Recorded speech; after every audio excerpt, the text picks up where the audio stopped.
India पुराने अजूबों की धरती है। ऐसा ही एक कमाल है कैलासा टेम्पल। ये महाराष्ट्र के एलोरा में है और चट्टान में तराशा हुआ एक रहस्य है। ये एक शानदार भूले हुए अतीत की कहानी कहता है। इस टेम्पल का होना ही हमारी समझ को चैलेंज करता है।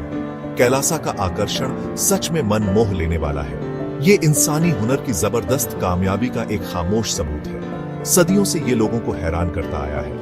देखने वाले इसे यकीन नहीं कर पाते। ऐसी जगह बनाई कैसे जा सकती है? इस टेम्पल की मौजूदगी में एक ताकत है। ये हमें पुराने जमाने की काबिलियत पर सोचने पर मजबूर करता है। ये वीडियो इसी बड़े रहस्य की गहराई में जाएगा। हम इसके अनोखे कंस्ट्रक्शन और हैरान कर देने वाली बारीकी को देखेंगे। हम इससे जुड़ी कहानियों पर भी नजर डालेंगे। ये टेम्पल अपने राजों को अच्छी तरह छुपाए हुए है। चलिए हमारे साथ इस खोज के सफर पर। आखिर ये कैलासा टेम्पल है क्या? ये एक बहुत इंपॉर्टेंट हिंदू मंदिर है। ये भगवान शिव को समर्पित है। इस टेम्पल का नाम कैलाश पर्वत पर रखा गया है, जिसे शिव जी का घर माना जाता है। ये टेम्पल उसी पवित्र पहाड़ की नकल बनाने की कोशिश है। सबसे हैरान करने वाली बात है इसका बनना। कैलासा टेम्पल मोनोलिथिक है, यानी एक ही चट्टान को काट कर बनाया गया है। सोचो, बेसॉल्ट का एक बड़ा पहाड़ और फिर उसमें से एक मंदिर तराशना।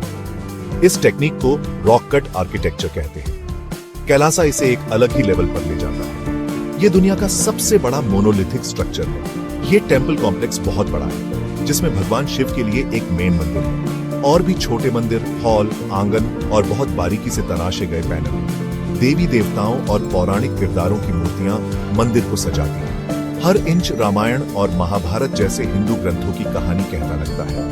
ये मोनोलिथिक अजूबा केव नंबर 16 में है, जो एलोरा केव्स कॉम्प्लेक्स का हिस्सा है। एलोरा एक यूनेस्को वर्ल्ड हेरिटेज साइट है, जहां बौद्ध, हिंदू और जैन स्मारक है। कैलासा टेम्पल इस ताज का हीरा है। कैलासा को बनाने का तरीका बहुत अनोखा है। ज्यादातर स्ट्रक्चर्स नीचे से ऊपर बनाए जाते हैं, लेकिन कैलासा को ऊपर से नीचे की तरफ तराशा गया। कारीगरों ने छोटी से शुरू किया और नीचे की तरफ काम करते गए। ये प्रोसेस बहुत मुश्किल है और इसके लिए बहुत ध्यान से प्लानिंग करनी पड़ी होगी। गलती की कोई गुंजाइश नहीं थी। आर्किटेक्ट्स के दिमाग में एकदम पक्का नक्शा रहा होगा। पहली छेनी पत्थर पर लगने से भी पहले मजदूरों ने पहले खाई बनाना शुरू किया। पहाड़ी में 3 बड़ी खाइयां काटी। इससे बेसाल्ट का एक बहुत बड़ा टुकड़ा अलग हो गया, जो मंदिर बना। फिर ऊपर से तराशने का काम शुरू हुआ। शिखर यानी मंदिर के टावर सबसे पहले बनाए गए। उसके बाद छतें, खंभे और हॉल, और आखिर में बेस और आंगन। इस तरीके को सब्ट्रैक्शन से खुदाई कहते हैं। माना जाता है कि टनों पत्थर हटाया गया होगा। इस मेहनत का अंदाजा लगाना भी मुश्किल है। कैलासा टेम्पल का साइज सच में बहुत बड़ा है। मेन टेम्पल करीब 30 मीटर ऊंचा है। आंगन लगभग 82 मीटर लंबा और 46 मीटर चौड़ा है। पूरा कॉम्प्लेक्स पत्थर का एक शहर लगता है। इसमें घूमना एक जबरदस्त एक्सपीरियंस है। इतनी शान के बीच इंसान खुद को छोटा महसूस करता है। हर सतह पर बारीक नक्काशी की हुई है। ये नक्काशियां हिंदू पौराणिक कथाओं के सीन दिखाती है। असली साइज के हाथी चबूतरे को सजाते हैं। हर मूर्ति अपने आप में एक मास्टरपीस है। इन नक्काशियों की बारीकी हैरान करने वाली है, जो हथौड़े और छेनी जैसे सिंपल औजारों से बनाई गई। ये टेम्पल कॉम्प्लेक्स कई मंजिला है। अलग अलग हिस्सों को जोड़ने के लिए ब्रिज है, बालकनी, खिड़कियां और सीढ़ियां। कैलासा टेम्पल इंजीनियरिंग का एक अजूबा है। इसकी शान और डिटेल का कोई मुकाबला नहीं। सेक्शन 5, श्रद्धा की गूंज, राजा कृष्ण प्रथम के विजन की कहानियां। हिस्टोरिकल रिकॉर्ड्स बताते हैं कि यह टेम्पल राष्ट्रकूट वंश के राजा कृष्ण प्रथम ने 8वीं सदी के आसपास बनवाया था। राष्ट्रकूट राजा कला और आर्किटेक्चर को बढ़ावा देने के लिए जाने जाते थे। कैलासा उनका सबसे बड़ा स्टेटमेंट बनने वाला था। लेकिन यहां इतिहास कहानियों से मिल जाता है। एक मशहूर कहानी राजा कृष्ण प्रथम और उनकी रानी की एक दिल छू लेने वाली बात बताती है। राजा एक गंभीर बीमारी से जूझ रहे थे। उनकी रानी ने उनके ठीक होने के लिए बहुत प्रार्थना की। उन्होंने मन्नत मांगी कि अगर राजा ठीक हो गए तो वो भगवान शिव का एक शानदार मंदिर बनवाएंगी। उन्होंने ये भी कसम खाई कि जब तक वो मंदिर के शिखर यानी टावर की चोटी को नहीं देख लेंगी, तब तक उपवास रखेंगी। राजा चमत्कारिक रूप से ठीक हो गए। रानी एक दुविधा में पड़ गई। एक पारंपरिक मंदिर बनाने में कई साल लगते हैं, वो इतने लंबे समय तक उपवास नहीं रख सकती थी। आर्किटेक्ट्स को बुलाया गया, उनके सामने ये चैलेंज रखा गया, शिखर को जल्दी कैसे पूरा किया जाए। चीफ आर्किटेक्ट, जिनका नाम कोकासा था, उन्होंने मंदिर को ऊपर से तराशने का सुझाव दिया। इस तरह शिखर सबसे पहले बन जाता और रानी अपनी मन्नत पूरी कर सकती थी। कहा जाता है कि मंदिर सिर्फ 18 साल में बनकर तैयार हो गया था। सेक्शन 6 आसमानी कनेक्शन और दूसरी दुनिया की बातें, रहस्यों से पर्दा उठाते हुए। कैलासा टेम्पल में कई राज छिपे हैं। कुछ रिसर्चर्स इसके छिपे हुए मतलब बताते हैं। वो कुछ संभावित एस्ट्रोनॉमिकल अलाइनमेंट्स की तरफ इशारा करते हैं। क्या ये मंदिर कोई पुरानी ऑब्जर्वेटरी हो सकता है या पत्थर में तराशा हुआ कैलेंडर? इसके बनने की जबरदस्त बारीकी और तेजी ने और भी अंदाजे लगाने वाली थ्योरीज को जन्म दिया है। कुछ लोग खोई हुई टेक्नोलॉजीज के बारे में सोचते हैं। क्या पुराने भारतीय हमारी सोच से ज्यादा एडवांस थे?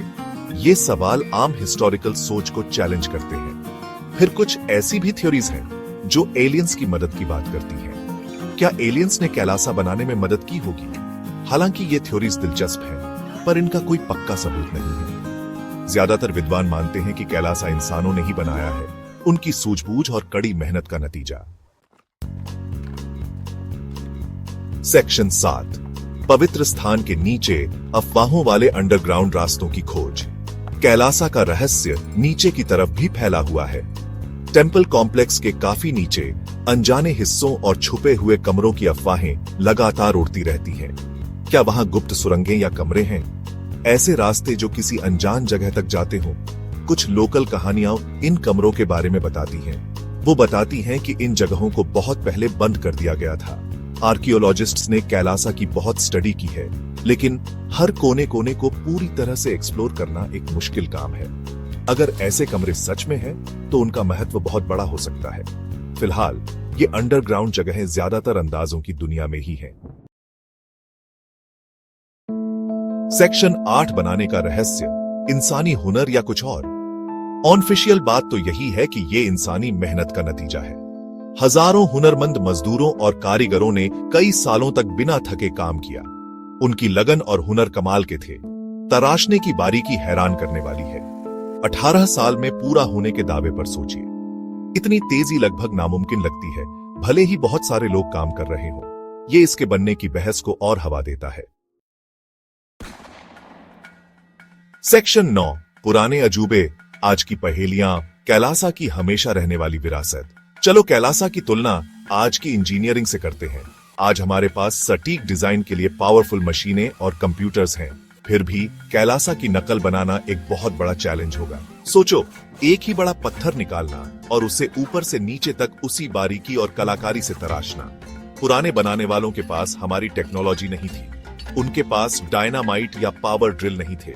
फिर भी उन्होंने बारीकी का एक मास्टरपीस बनाया। ये उनकी कामयाबी को और भी खास बनाता है। ये हमें पुरानी सूझबूझ की इज्जत करने पर मजबूर करता है। कैलासा बताता है कि पुरानी सभ्यताएं शायद हमारी सोच से ज्यादा सोफिस्टिकेटेड थीं। उनके पास ऐसा ज्ञान और हुनर था जो कुछ मामलों में हमारे बराबर का हो सकता है। ये मंदिर एक जीता जागता सबूत है जो हमें अपने अतीत के बारे में और जानने के लिए चैलेंज करता है। कैलासा टेम्पल का रहस्य जारी है। ये एक ऐसी पहेली है जो विद्वानों को लुभाती है। ये इंडिया की अमीर विरासत का एक सिंबल है। ये सच में दुनिया के सबसे बड़े अजूबों में से एक है। अगर आपको ये वीडियो पसंद आया हो तो कृपया लाइक करें, शेयर करें और सब्सक्राइब करना ना भूलें।